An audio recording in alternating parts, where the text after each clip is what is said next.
भारत के समंदर का सिकंदर फिर से लौट आया है। 25 साल बाद विमान वाहक पोत आईएनएस विक्रांत का पुनर्जन्म हुआ है और प्रधानमंत्री नरेंद्र मोदी ने आज आईएनएस विक्रांत के देसी अवतार को राष्ट्र के नाम किया।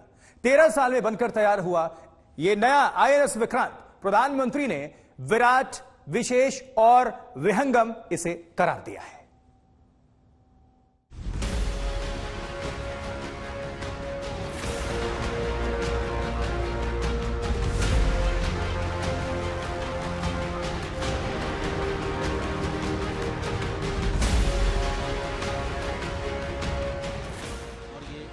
तालियों के साथ आइए स्वागत करते हैं भारतीय नौसेना में आईएनएस विक्रांत का।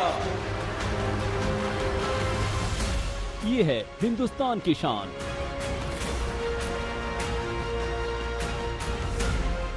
ये है स्वदेशी का दम। ये है आत्मनिर्भर भारत की नई ताकत। आईएनएस विक्रांत का पुनर्जन्म हो गया। समंदर का सिकंदर की दमदार वापसी हुई है।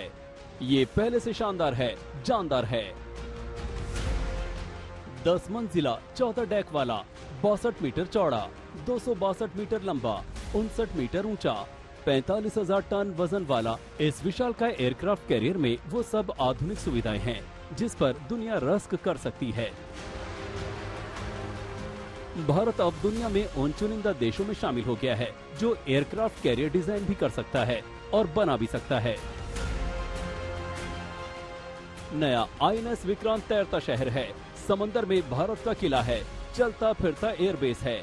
यहाँ से 3 सेकंड में फाइटर प्लेन टेक ऑफ और लैंडिंग कर सकते हैं।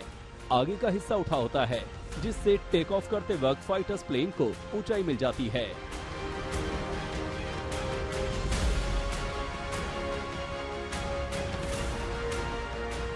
तीस लड़ाकू विमान इस एयरक्राफ्ट कैरियर पर तैनात हैं। इनमें MiG-29K और दूसरे फाइटर जेट्स शामिल हैं। एडवांस लाइट हेलीकॉप्टर्स MH-60R भी विक्रांत की ताकत बनेंगे। आजादी के इस अमृत काल में भारतीय नौसेना का विजन एट 100 है एक फुल्ली आत्मनिर्भर नेवी बनना, जिसके अंतर्गत हमारी सभी ships, submarines, aircraft, unmanned vessels and systems completely made in India होंगे। न सिर्फ भारतीय नौसेना बल्कि संपूर्ण भारतवर्ष के लिए विक्रांत इस अमृत काल का एक अभूतपूर्व आरंभ है। आईएनएस विक्रांत टारगेट एलिफेंट है जिसे जंग में छुपाया नहीं जा सकता है, इसलिए सुरक्षा भी स्पेशल है।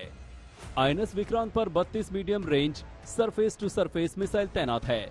ये aircraft carrier AK-630 rotary cannon से लैस है। Anti navy decoy missile system से भी लैस है जो लेजर गाइडेड मिसाइल को टारगेट से डाइवर्ट कर देता है। डिस्ट्रॉयर्स और कलवरी क्लास सबमरीन्स भी साथ चलेंगी। इस वक्त मैं आईएनएस विक्रांत के डेक पर मौजूद हूं और ये ब्रिज एरिया है जहां से ये शिप कंट्रोल होता है। इसके साथ ही ये करीब 15 मंजिलें इस पर हैं। इस वक्त हम 10वीं मंजिल पर ये डेक के एरिया में मौजूद हैं, जिसकी अगर लंबाई चौड़ाई की बात की जाए तो 2 फुटबॉल ग्राउंड के बराबर ये एरिया है। और इसमें इसकी अगर दूसरी क्षमताओं की बात की जाए 45,000 टन इसका वजन है। 1700 नौसैनिक इस पर एक वक्त पर सवार हो सकते हैं। इसके साथ ही लड़ाकू विमान MiG-29, कामोव और दूसरे लड़ाकू हेलीकॉप्टर इस पर मौजूद होंगे। 51 किलोमीटर की रफ्तार से समंदर को चीरते हुए आगे बढ़ने वाला ये एयर कैरियर एक बार फ्यूल भरने के बाद 45 दिनों तक समंदर में दहाड़ सकता है। समंदर के बीच में ही रिफिलिंग भी कर सकते हैं। आईएनएस विक्रांत में 4 LM-2000 गैस टर्बाइंस हैं। 88 मेगावाट पावर जनरेटर है। इससे किसी भी शहर को बिजली मुहैया कराई जा सकती है। यहाँ आधुनिक कैंटीन भी है जहाँ 1 घंटे में 1600 लोगों का खाना तैयार हो सकता है। इस वक्त हम आईएनएस विक्रांत के गैली एरिया में हैं, यानी कि किचन का एरिया, जो कि सबसे महत्वपूर्ण है क्योंकि जब 1700 के आसपास नौसैनिक अधिकारी सेल कर रहे होंगे उनके लिए खाना यहाँ तैयार होगा और इसीलिए बहुत आधुनिक तकनीक से लैस ये किचन बनाया गया है। इसमें तमाम आधुनिक ऐसे उपकरण लगाए गए हैं जो समंदर में तेजी के साथ बढ़िया खाना, स्वादिष्ट खाना नौसैनिकों को दे सके। आईएनएस विक्रांत में मल्टी स्पेशलिटी अस्पताल भी है। इनमें 16 बेड, 2 ऑपरेशन थिएटर समेत तमाम मेडिकल इमरजेंसी से निपटने के लिए सुविधा है। INS Vikrant make in India की ऐसी सौगात है जिससे न सिर्फ भारत का कद्र फख्र से ऊंचा हुआ, बल्कि देश की आन बान और शान भी बढ़ी।